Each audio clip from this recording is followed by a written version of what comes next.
Welcome back.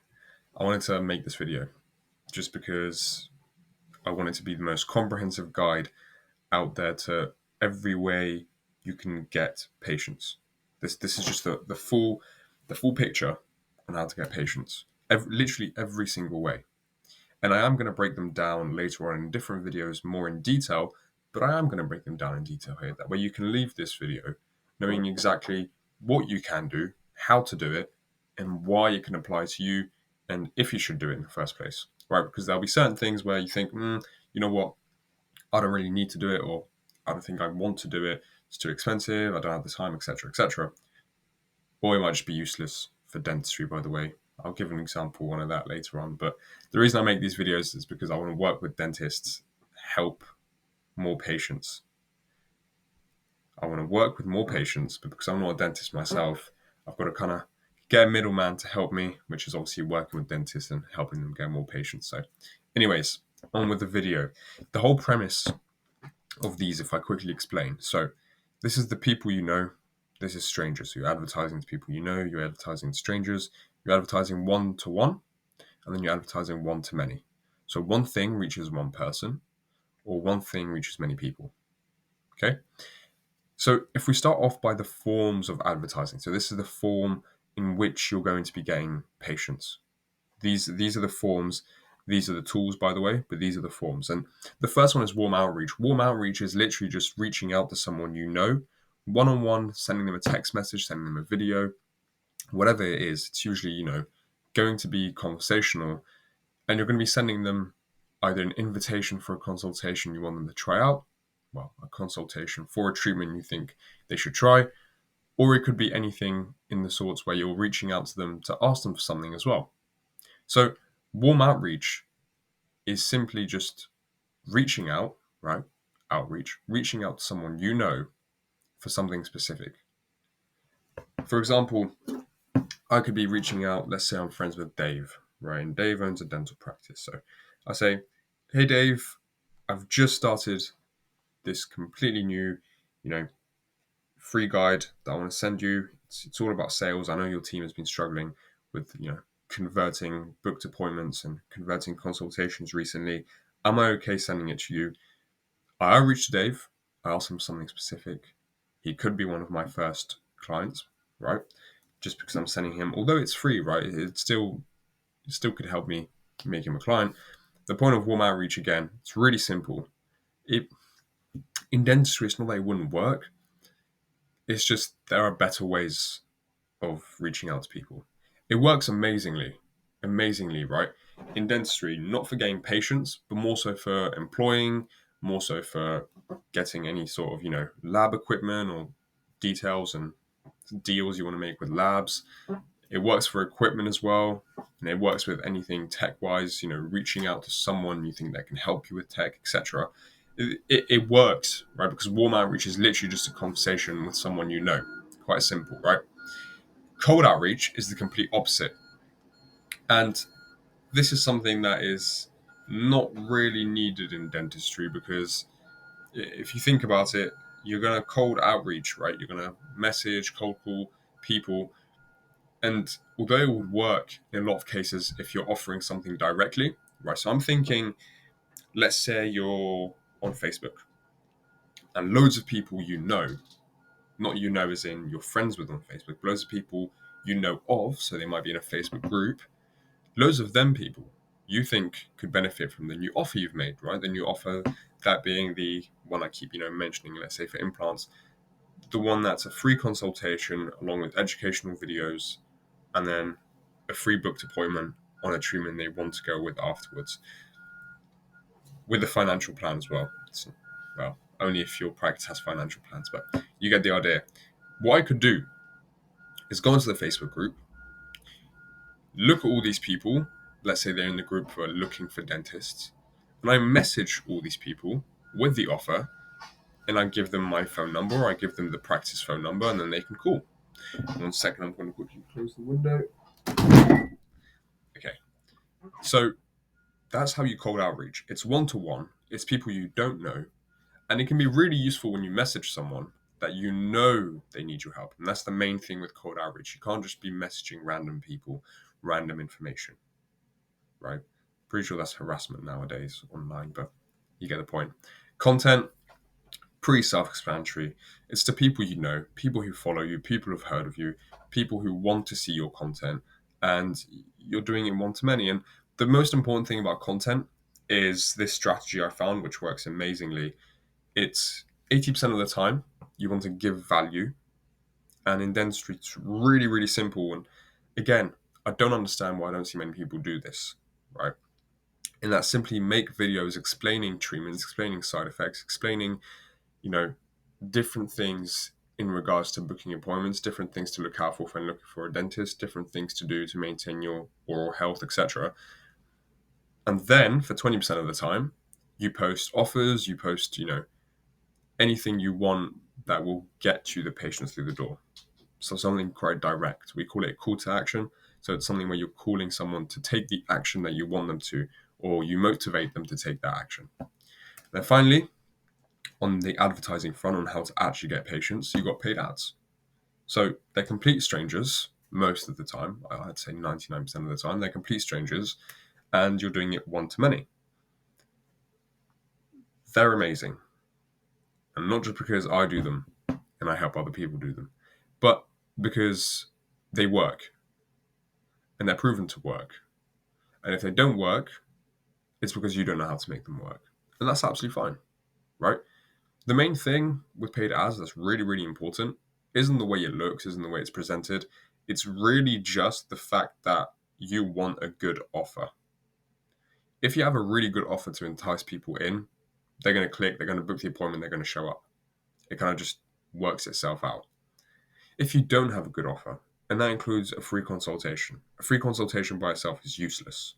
Everyone and their grandma is, offering a free consultation. It's pointless to do that. But it's those strategies with paid ads of having a good offer that will get you more patients. You can spend less as well. I spoke to a dental practice that was spending, I think it was 1.5 grand, 1.5 grand, right? 1.5 grand per month with not much return, as in I think they were either hitting even or losing. And it wasn't necessarily because of their offer. They had some other issues with setup, but the offer wasn't there. There was no specific or particular offer. And when there's no offer, there's no reason for people to book. The people that are going to book are the people that know you, and the people that just haphazardly ended up feeling like booking an appointment, and a lot of the time they don't show up. So these are the strategies for getting patients, and these are the tools, right? So the people you know, customers will get you so many referrals, and I don't understand why nobody asks for referrals. Don't hand them a leaflet asking for a referral. Don't ask them when they're just about to leave. Ask them when they're in the chair and when they're about to leave. And don't just say, we'd love to hear from you about someone you think might need our XYZ treatment. No, you want to say this. Not exactly. Obviously change it and word it how you want to word it. You want to say something like this. Dave, you've honestly been one of my favorite patients. And if you look at your smile 6 months ago and you look at it now, you can see the huge difference, right? I'm really glad you've been able to get here. And honestly, Dave, it's just a shot in the dark. But if you know anyone that had a bad smile like yours, or probably worse than yours, just kidding, but you get my point, Dave, right? If you know someone that you think could benefit of seeing me, then let me know. Let them know to come into the practice, and we even give you a little reward. I'm not telling you what it is now, Dave, but we even give you a little reward for the amount of people you bring in. And guess what? Dave's literally going to message his ugly sister that has terrible horse teeth and tell her to come in. All right, that was a bit mean, but you get my point. Dave will find people to bring you in. It could be his friends, it could be his family, it could be his co-workers. Your customers, your patients, they're going to bring you the most patients if you work it correctly and you have a system for it. Affiliates. So, affiliates are simply people that are advertising your product for you and getting a certain cut. So, this could also work for referrals, but affiliates are slightly different in the sense that, again, they get a certain percentage. And affiliates, it has to be done quite specifically online, so it wouldn't It would kind of be word of mouth, but it's more specifically online. And to be honest, affiliates is the systemization of referrals. You've systemized it. You've got people and their names, right, who are making you money, and you give them in turn a certain cut. And they can do whatever they like to get you those patients, if that makes sense. So what I mean by that is they might advertise on your behalf, but they'll advertise themselves. So they'll do all the advertising, they'll do everything, but they'll do it on your behalf because they know they'll get a certain cut. So let's say they know they'll get £100, sorry. They know they'll get £100 if they're able to get you a booked appointment for implants. They might start running ads for your practice for implants so they can get a certain percentage. And all of those affiliates, they could be strangers, right? Because most of the time they're talking to strangers, right? And a lot of the time it's going to be one-to-one because they could also, these affiliates, do all of this, as I mentioned. They could do the content for you. They could do the warm outreach for you. They could do the cold outreach for you. As I gave the example, they could do paid ads. And then you've got employees. So obviously an employee, hopefully you know them, right? I'm not judging, but hopefully you know them. And they're going to be doing one-to-many simply because when employees post content on their own Facebook, which sometimes, they don't want to do, or if they have a LinkedIn page or whatever, whenever they do, it's usually these two, right? Whenever they do these two, it makes them feel part of the team more. And it makes them feel better about working with you and helping you grow as a dental practice because they're part of the team. And this one is really fragile in getting to it, but once you're there, I mean, it's amazing because not only is it free, right, but you're building a culture of helping the practice grow. There's generally no negative to having employees do warm outreach and helping you build content and posting those with you because it's people you know that you're reaching out to. And obviously, like I said, your employees, you know them. And most of the time, it's not going to be one-to-one. It's going to be one-to-many because it's usually these two together or these two together. It's not just one. Finally, you've got agencies. So agencies such as myself, although we're more partners than agencies, to be honest, but agencies will do all of these either together or separately. And don't worry, I'm not going to start talking about, my partnerships and everything like that. I'm just giving you the example and how it works. So the ultimate form of just hands off and letting other people do it and you just relaxing in the chair, taking care of patients would be to hire an agency. Because once it's systemized and once you know what's going on and once you have the agency get you to where you want to be, it tends to have, well, hopefully, right? They tend to leave a structure that has built up your practice to where you want it to be and it can keep running itself. So you don't have to pay for the agency anymore, right? You can just ask the agency, final project I want to do with you is build me an affiliate and referral system. And then I know we'd have to cut our contract, but that would be amazing. And you've got the practice where I want it to be. I'm really grateful.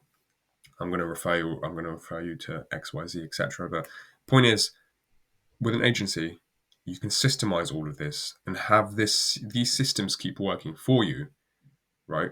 Without having this at the end.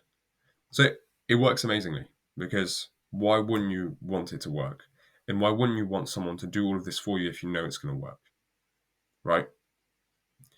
If you do want all of this done for you, and here's the little plug, if you do want all of this done for you, not just done because we don't care about something being done, we care more so about the booked appointments that you get or the actual patients that you can convert. So if you can handle 100 or so extra booked appointments in the next 60 to 90 days or so, then there's a video right in the description. It is a video of me trying to sell you something, but I think it's a really cool video. I think what I'm trying to sell is really, really good. Obviously, it's quite biased, but if you can handle the extra booked appointments and you kind of just want to know how, right, you can use the system and what the system looks like, there's no obligation for you to even purchase on the call, to be honest. I mean, you can book, know what you can do, leave, do it. There you go. You're good to go. But I hope this video was useful. If it was and you liked it, there's a little button that looks like this. It means that you liked it. If you didn't like it, It's actually equally useful for me if you pop the thumbs down. That way I know what, I've done wrong, the structuring wise I've done wrong as well. And last but not least, comment and then subscribe. Subscribe only if you want to see more videos. Don't just subscribe because you feel bad for me. But just subscribe, go ahead, and then leave a comment on anything else, any questions specifically that you have, because I will make a video specifically for you to answer any questions that you have, unless it's a really silly question, like what is your dog's name? I don't have a dog. But yeah, thank you so much.